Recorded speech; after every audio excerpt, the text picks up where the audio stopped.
I just wanted to correct kasi marami ako nakikitang mga news. The Department of Energy or the government, in fact, is pushing for the lifting of the moratorium on coal.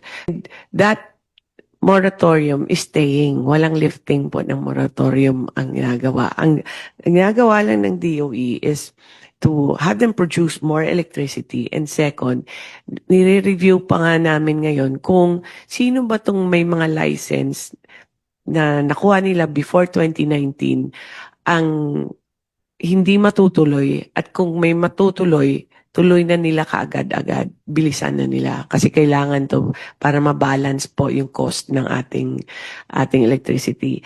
At third, what we are also doing is checking all our coal power plants kung sino ba yung kailangan na mag-retire. Kasi marami dyan, kahit mura siya, pero kung palagi naman nasisira, nagiging mas mahal siya para sa consumer natin.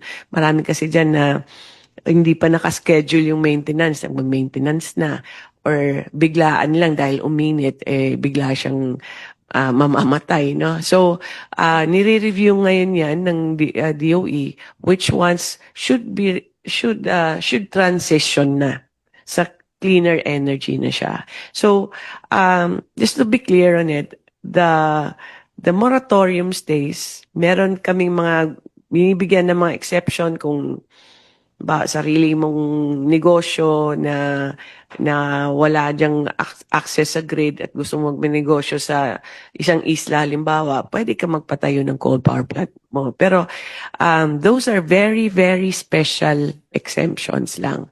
Pero as a general rule, we have enough permits na na-issue para magkaroon pa ng mga additional coal power plants. Hindi na kailangan i-lift ang moratorium.